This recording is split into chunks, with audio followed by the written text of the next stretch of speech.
አሁን ትኩረቴ 4 ኪሎ ነው አለ ህወሓት። ህወሓት የሰላም ንግግር የሚባል ነገር የለም፣ 4 ኪሎን መቆጣጠር ነው ዓላማዬም ብሏል። ህወሓት በቀጣይ ሳምንት በኬንያ እንዲካሄድ በአደራዳሪዎች የቀረቡለትን አዲስ የሰላም የውይይት ሐሳብ ሙሉ በሙሉ ውድቅ ማድረጉንም ዘገባዎች ጠቁመዋል። 4 ኪሎ መቆጣጠር ነው ዓላማችን፣ ንግግር ድርድር የሚባል የለም ብሏል። ለንግግር ጊዜው መሽቷል ነው ያለው። የትግል ምክንያቶቻችን ቀይሯል። በፊት ተፈናቃይ ለመመለስ፣ በመቀጠል የጊዜው አስተዳደሩን ወይም በፊት ጌታቸው ኋላም ጀነራል ታደሰን መባረር የሚሉት ምክንያቶች ተረስተዋል። አሁን 4 ኪሎ መቆጣጠር ነው ዓላማዬ ነው ብሏል። ህወሓት በአሁኑ ወቅትም የፌዴራል መንግስትን ስልጣን በኃይል የመቆጣጠር ፍላጎት እንዳለውና ከ4 ኪሎ ውጭ ሌላ መዳረሻ የለኝም የሚል አቋም በማንጸባረቅ ለሰላም በሩን መዝጋት ተናግሯል። በመንግስት በኩል ለኬንያ አዎንታዊ ምላሽ መገኘቱ የተጠቆመ ሲሆንም ህወሓት ግን በሩን ዘግቷል ነው የተባለው። የትግራይ ኮሚኒኬሽን ጉዳዮች ቢሮ ኃላፊ ዶክተር አብርሃም ሀጎስም ለጋዜጠኞች በሰጡት መግለጫ የሰላም ስምምነት ድርድር እየተካሄደ ነው፣ የትግራይ መንግስት ልዑክን ወደ ኬንያ ሄደዋል፣ አደራዳሪዎች ወደ ትግራይ ገብተዋል የሚሉት ሌሎችና ወሬዎችን ከእውነት የራቁና ትግላችንም ለማለሳለስ በጠላቶቻችን ሆን ተብሎ የተፈጠሩ ናቸው ሲሉም ተናግረዋል። ወደ ቀጣይ መረጃ ስናልፍም በመቀሌ ከባድ የአየር ድብደባ ተፈጸመ። በዛሬው ዕለት ነሐሴ 14 2018 ዓ.ም ከረፋዱ 5 ሰዓት በመቀሌ ከተማ ከባድ የአየር ድብደባ መፈጸሙን፣ ከባድ ፍንዳታ መሰማቱም ምንጮቹ ተናግረዋል።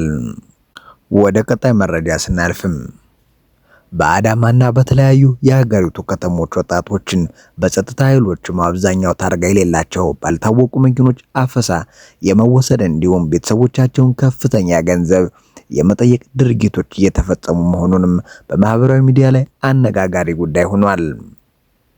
በተለይም በአዳማ ከተማ ታፍሰው የተወሰዱ ወጣቶችን ለማስፈታት ቤተሰቦቻቸው ከ50 ሺህ እስከ 100 ሺህ ብር እንዲከፍሉ መገደዳቸውን የገለጹ ሲሆንም ይህ ህገወጥ የገንዘብ መቀበያ ስልትና በመንግስት አካላት የሚከናወን እንቅስቃሴ ግልጽ ባልሆነ መንገድ አሰራር ባለመግለጽም በህብረተሰቡ ዘንድ ከፍተኛ ስጋትንም ደቅኗል። ጉዳዩ በአዲስ አበባና በሌሎች ዋና ዋና ከተሞች እየታየ ነው የሚሉ መረጃዎች የወጡ በመሆናቸው የሚመለከታቸው የመንግስት አካላት በጉዳዩ ላይ አስቸኳይ ማጣራት እንዲያደርጉና ህብረተሰቡም የሚያውቀው መረጃ እንዲያጋራም ጥሪዎች በማቅረብ ላይ ናቸው። ከዚህ ጋር ተያይዞም በትግራይ ከፍተኛ አፈሳ አለ ብለው ነገሩ ሲያራግቡ የነበሩ የተለያዩ የመደበኛና የሶሻል ሚዲያ ገጾች በዚህ ግፍ የመንግስት አፈሳ ላይ ግን ጸጥ ማለታቸውን ትዝብት ላይ ጥሏቸዋልም ተብሏል። ወደ ቀጣይ መረጃ ስናልፍም አዲስ አበባ የፌዴራል መንግስት ተጠሪ እንድትሆንም ከስምምነት ሲደረስ የኦሮሚያ ክልል መቀመጫ ትሁን ለሚለው 2 አማራጮች ቀርበው የአዘጋጆች ቡድን ቃለ ጉባኤም ተነበበ።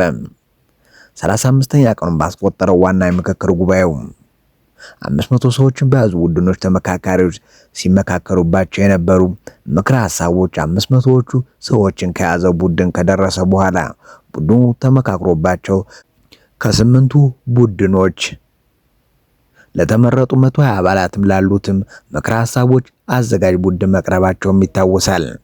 120 አባላት ያሉት ምክክር ሐሳብ አዘጋጅ ቡድን ከባለ 500 ቡድን የተቀበላቸውን የተመካካሪዎችን ምክረ ሐሳቦች ካጣጣመ የማይቃረኑ ነገሮች እንዳይኖሩ ከተጠነቀቀ ወደ አንድ ወጥ ምክረ ሐሳብ እንዲመጡም ካደረገ በኋላ 500 ሰዎች ለያዙ ለእያንዳንዱ 8 ቡድኖችም አቅርቦ ከተመካካሪዎች ሰሞኑን ግብአትም ሰብስቧል። በመርሃ ግብሩ ደግሞ 120 አባላት ያሉ ቡድኖች ያዘጋጀውን ግብአትም የሰበሰቡት ቃለ ጉባኤ ለእያንዳንዱ 500 ሰዎች ለያዙ 8 ቡድኖች ተነቧል። እያንዳንዱ 8 ቡድኖች ሲመክሩ የቆዩበት አንድ አጀንዳ ሲሆንም ዛሬ በተነበበላቸው ቃለ ጉባኤ የተመካከሩበትን አጀንዳ ጨምሮ ያልተመካከሩባቸውን የሰባቱን አጀንዳ ምክረ ሐሳቦችንም በአዘጋጅ ቡድኑ ተዘጋጅተውም ቀርበውላቸዋል። አከራካሪ ሆኖ በቆየው የአዲስ አበባ ጉዳይም ዛሬ በተነበበ ቃለ ጉባኤ ምን እንደተባለም እነግራችኋለን። 8ቱ ዝርዝር ሐሳቦች ከያዙ ዋና አጀንዳዎች መካከል በፌዴራል ከተሞች ጉዳይም የአዲስ አበባና የድሬዳዋ ጉዳይ አንዱ ነው። በዚህም በተለይ የአዲስ አበባ ህጋዊ ጉዳይ በተመካካሪዎች በኩል ብርቱ ክርክር፣ ጭቅጭቅ፣ ምክክር ሲያስተናግድም ሰንብቷል። የምክክር ተሳታፊዎቹ እንደተናገሩት አዲስ አበባ ተጠሪነቷ የፌዴራል ከተማ ይሁን የሚለው ጉዳይ ተመካካሪዎችን ያስማማ በሚልም በቃለ ጉባኤ ተቀምጧል። ልዩ ጥቅም የሚለው ደግሞ የጋራ ጥቅም በሚለው ተተክቶ አስማምቶም ቀርቧል። ከተማዋ የፌዴራል ከተማ መሆኗ እንደሆኑ ሌሎች ከተሞች የሚጨመሩ የሚል ምክረ ሐሳብ ተቀምጧል። የኦሮሚያ ክልልን የወከሉ ተሳታፊዎች አዲስ አበባ የኦሮሚያ ክልል መቀመጫ እንድትሆንም ህገ መንግስቱ እውቅና ይስጥ ሲሉ፣ ሌሎች ተመካካሪዎች ደግሞ የአዲስ አበባ የብሔር ብሔረሰቦች ናት ለአንድ ክልል ብቻ ተሰጥም በሚልም ተከራክረው ሐሳቡን በልዩነት ተይዞ እንደነበረ ይታወቃል። የስምንቱ አጀንዳ ምክረ ሐሳቦች አጣጥሞ የቀረበው ቃለ ጉባኤ አዲስ አበባ ከተማ የኦሮሚያ ክልል ዋና መቀመጫ እንድትሆንም በቀረበው ምክረ ሐሳብ ሁለት አማራጮች ምክረ ሐሳቦች እንደተቀመጡለትም ተገልጿል። አንደኛ፣ ሁሉም ክልሎች ርዕሰ ከተማቸውን መምረጥ ይችላሉ የሚለው በህግ ይደንገግ የሚል ነው። ሁለተኛው በአንቀጽ 49 ንዑስ አንቀጽ 5 አዲስ አበባ የኦሮሚያ ክልል መቀመጫ ከመሆኗ ጋር ተያይዞ በከተማዋና በክልሉ መካከል ያለው ግንኙነት በህግ ይደንገግ የሚል መሆኑም ተመልክቷል። የድሬዳዋ ከተማን ጉዳይ በተመለከተ ደግሞ ተጠሪነቷ ለፌዴራል መንግስት እንዲሆን ህገ መንግስቱ እውቅና በሰጣቸው እንድትተዳደር በቃለ ጉባኤም ተነቧል። ወደ ቀጣይ መረጃ ስናልፍም የግብጽ የኒውክሌር ኃይል ማመንጫ ግንባታ ላይ ተገኝቷል የተባለው ጉድለትና ያስነሳው ውዝግብ።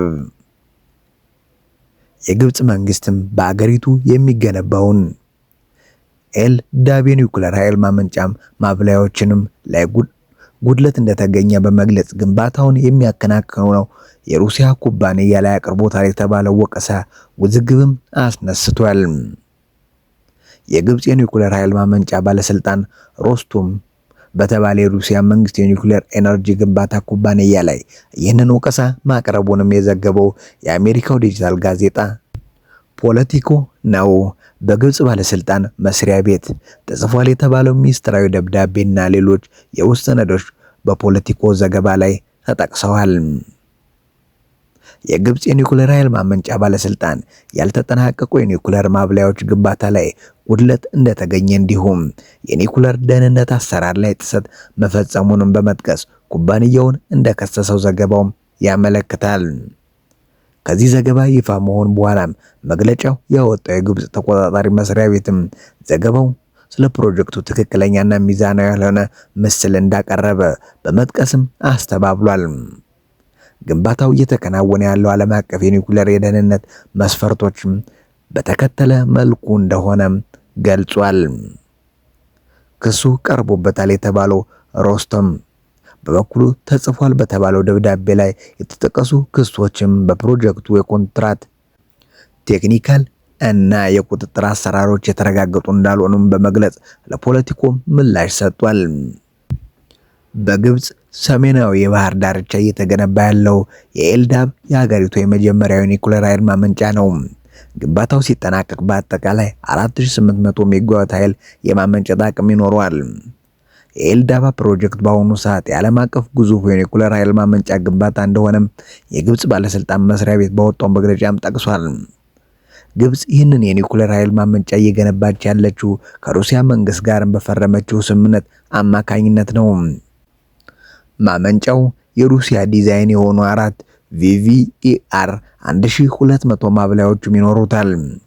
የፕሮጀክቱ ግንባታ 28.5 ቢሊዮን ዶላር ገደማ ውል የታሰረለት ሲሆንም ከዚህ ውስጥም 25 ቢሊዮን ዶላር ያህሉ በሩሲያ መንግስት ብድር ይሸፈናል። ግንባታውም የሚያከናውነው የሩሲያ መንግስት ኩባንያ የሆነው ሮሳቶም ነው። በተመሳሳይ መልኩም በሩሲያ ድጋፍ ኢትዮጵያ ውስጥ የሚገነባውን የኒውክሌር ኃይል ማመንጫ ፕሮጀክትም የሚያከናውነው ይህ ኩባንያ ነው። የኢትዮጵያውም የኒውክሌር ኃይል ማመንጫ VVER 1200 ማብላያዎች እንደሚገጠሙለት በኢትዮጵያ የሩሲያ አምባሳደርም ተናግረዋል። በመስከረም 2018 ዓ.ም የኢትዮጵያ ኤሌክትሪክ ኃይል ዋና ስራ አስፈጻሚ አሸብር ባልቻና የሮስታም ዋና ዳይሬክተሮች የኢትዮጵያን የኒኩለር ኃይል ማመንጫ ግንባታ የድርጊት መርሃ ግብርንም ሞስኮ ውስጥም ተፈራርመዋል።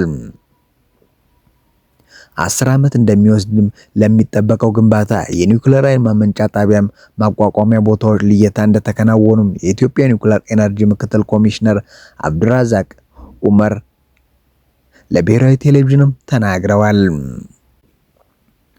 ግንባታው ላይ የቀረበው ክስ ምንድነው? እንደ ፖለቲኮም ዘገባ ከሆነ የግብጽ የኒኩለር ኃይል ማመንጫዎች ባለስልጣንም በግንባታ ላይ ከፍተኛ የሆነ የኮንክሪት ጉድለት መታየቱን የሚገልጽ ደብዳቤም ለሮስታም ጽፈዋል። ከማብለያ ቁጥር 4 የብረት ለበስ በስተጀርባ ክፍተቶች መገኘታቸው እንዲሁም በቀሪዎቹ ማብለያዎች የመሰረት ንጣፎች ላይ ጉድለት መታየታቸውን ፖለቲኮ ደብዳቤውን ጠቅሶ ያወጣው ዘገባም ያሳያል። በሶስቱ ማብለያዎች የመሰረት ንጣፎች ላይ የታየውን ጉድለት ለመጠገን 1 ዓመት መውሰዱንም የገለጸው ባለስልጣኑ ሌሎች የግንባታ እንከኖችንም መጥቀሱም ተዘግቧል። በተጨማሪም ሮሳቶም የፕሮጀክቱ ግንባታ ከግማሽ በላይ እንደተጠናቀቀ ለማረጋገጥ ሲልም አሳሳች ዘዴዎችና የፈጠራ ስራዎችን ተጠቅሟል በማለትም ከሷል። ፖለቲኮ የተመለከታቸው ሌሎች 4 የሮስታሞ የውስጥ ሰነዶችም የግንባታ መዘግየት እንዲሁም የኮንስትራክሽን ጥራትና የፕሮጀክትም አስተዳደር ችግሮች መኖራቸውንም እንደሚያሳዩ ዘገባው ያትታል። አንድ የኩባንያው ሰነድም የኤልዳባ የመጀመሪያው ማብለያ በመስከረም 2001 ዓ.ም ስራ እንዲጀምር የተቀመጠው ቅድም 18 ወራትም ተራዝሞ ወደ መጋቢት 2022 ዓ.ም ሊዘዋወር እንደሚችልም ማሳየቱን ፖለቲኮ በዘገባው አካቷል። ይሁን እንጂ በግንባታው ሂደት ላይ ቴክኒካል ችግር ወይም ጉድለት ማጋጠሙ በራሱ የኒኩለር ፕሮጀክትም የራዲዬሽን አደጋን ያመጣል ማለት እንዳልሆነም ቢቢሲ አረቢክም ያነጋገራቸው ባለሙያዎች ገልጸዋል። የኃይል ማመንጫውን ገና ግንባታ ላይ መሆኑንና የትኛውን ማብለያ ስራ አለመጀመሩንም ጠቅሰዋል። እንዲህ አይነት ግዙፍ የኒኩለር ፕሮጀክት ላይ የግንባታ ጉድለት ወይም መዘግየት ማጋጠሙ ያልተለመደ ነገር እንዳልሆነም የዓለም አቀፍ የኒኩለር ኤጀንሲ የማረጋገጫ እና የደህንነት ፖሊሲ የቢሮ ኃላፊ የነበሩትም ታሪክ ኡራፍም ተናግረዋል። በአውሮፓ ሀገራት የሚገኘው የኒኩለር ፕሮጀክትም ተመሳሳይ ችግሮች አጋጥሟቸው ማስተካከያ ማድረጋቸውን አነስተዋል። በዚህ ጉዳይ ላይም የግብጽ ምላሽ የግብጽ የኒኩለር ኃይል ማመንጫ ባለስልጣንም ባወጣው መግለጫ የፖለቲኮ ዘገባ ስለ የምልከታ ግኝቶችንም በተገቢው ቴክኒካዊና ተቆጣጣሪ አውድ ውስጥ ሳያስቀምጥ ስለ ፕሮጀክቱ ደህንነትና አተገባበር ድምዳሜ ላይ ደርሷል ሲሉም ወቅሰዋል። መስሪያ ቤቱ የኒኩለር ፕሮጀክቱ የደህንነት እርምጃዎችም የሚወስዱት በግላዊም ግምገማ ወይም በእይታ የሚከናወን ምልከታ ላይ ተመስርቶ እንዳልሆነ ማስታወቀዋል። ይልቁንም የስጋት ግምገማዎችን፣ የሥራ ፈቃዶችን፣ የመስሪያዎችን ማረጋገጫ እንዲሁም ቀጣይነት ያለውን የቁጥጥር ስራንም በሚያካትት የተቀናጀ ስርዓት አማካኝነት እንደሚከናወንም ገልጿል። መስሪያ ቤቱ በመግለጫውም የዚህን ያህል ስፋትና ውስብስብነት ባለው ፕሮጀክት ግንባታ ወቅትም ግላዊ ቴክኒክ ምልከታዎችና ከአሰራር ውጭ የሆኑ ጉዳዮች መኖራቸውን በቀጣይ ተገቢ ማስተካከያ እርምጃዎች መወሰዳቸው መደበኛ የተግባር ሂደት አካል ነውም ብሏል። የኤልዳባ ፕሮጀክት የኢንጂነሪንግና ገጠማ ስራ ተከታታይ ምርመራ እንደሚደረግለት የገለጸው መስሪያ ቤቱ የተገኘው የትኛውንም ጉድለት የግንባታ ምዕራፍ መጠናቀቅ ከመጽደቁ በፊት እንዲጠገንና እንዲሞከርም እንደሚደረግ ገልጸዋል። በተጨማሪም ዓለም አቀፉ የአቶሚክ ኤነርጂ ኤጀንሲ ግንባታ ላይ ጉብኝትና ግምገማ እንደሚካሄድ በመጥቀስም ፕሮጀክቱ ከሀገር ውስጥ በተጨማሪም በዓለም አቀፍ የቁጥጥር ስርዓት ውስጥም እንዳለ ማስረድቷል። ግብጽ በመስከረም 2016 ዓ.ም የዓለም አቀፍ የአቶሚክ ኤነርጂ ኤጀንሲን የኒውክሌር ደህንነት ስምምነት ያጸደቀች ሲሆንም በዚሁ ዓመት ከታህሳስ ወር ጀምሮ የስምምነቱም አባል ነች ግብጽ። ወደ ቀጣይ መረጃ ስናልፍም የአሜሪካ ብሔራዊ ዕዳ ከ40 ትሪሊዮን ዶላር አለፈ። የአሜሪካ ብሔራዊ ዕዳ በ10 ዓመታት ውስጥም በእጥፍ ጨምሮ ከ40 ትሪሊዮን ዶላር በላይ መድረሱንም የአገሪቱ ግምጃ ቤት መረጃ ማሳየ። ይህም በዶናልድ ትራምፕ እንዲሁም በጆ ባይደን አስተዳደር ወቅትም አገሪቱ ለዓመታት ከፍተኛ ገንዘብ እንዳወጣችና የወለድ ክፍያ መጠን እንደጨመረም ያሳያል። በአውሮፓውያኑ 2016 ብሔራዊ ዕዳ ከ20 ትሪሊዮን ዶላር በታች ነበረ። ለምክር ቤት የበጀትና የምጣኔ ሀብት መረጃ የሚያቀርበው የፌዴራል ተቋም የሆነውም ኮንግሬሽናል በጀት ቢሮ ባወጣው መረጃ መሰረት በአውሮፓውያኑ 2026 መጨረሻ የአገሪቱ አጠቃላይ ብድርም 39.6 ትሪሊዮን ዶላርም ይደርሳል። የአገሪቱ ብሔራዊ ዕዳም ከተጠበቀው በላይ ከፍተኛ መጠን መጨመሩም የመንግስት ብድር እያደገ መምጣቱ ማሳሳቢ መሆኑንም እንደሚያሳይ ተገልጿል። የአሜሪካ ብሔራዊ ዕዳም አሁን 41.1 ትሪሊዮን ዶላር እንደደረሰና በ2036 ወደ 64 ትሪሊዮን ዶላር እንደሚጠጋም ኮንግሬሽናል በጀት ቢሮ ማስታውቋል። የፌዴራል መንግስት የበጀት ጉድለትም ለመሸፈን በርካታ ገንዘብ ሲያወጣ ሸማቾች በዋጋ ንረትና በከፍተኛ ወለድ እየተፈተኑ ነው። ይህ የተደረገው ብሔራዊ ዕዳም አጠቃላይ የቦንድ ዕዳንም እንዲሁም በሁለቱ ፕሬዝዳንቶች ስልጣን ዘመን የነበሩ ብድሮችንም የሚያጠቃልል እንደሆነም ተገልጿል።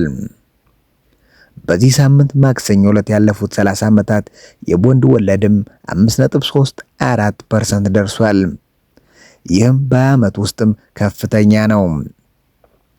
የወለድ መጠኑ የአሜሪካ መንግስት ተቋማትና ሸማቾች ብድር ለመውሰድ የሚከፍሉትን ገንዘብ የሚያሳይ ሲሆንም የመኖሪያ ቤት፣ የመኪና እንዲሁም የክሬዲት ካርድ ክፍያ ላይ ጫና ያሳድራል። ከአሜሪካና ኢራን ጦርነት ጋርም በተያያዘ የነዳጅ ዋጋ መጨመሩና ባለሀብቶች ዋጋ ንረት ምክንያት የገጠማቸው ስጋት ከቦንድ ሽያጭ የሚገኝ ትርፍ ላይ ተጽዕኖም አሳድሯል።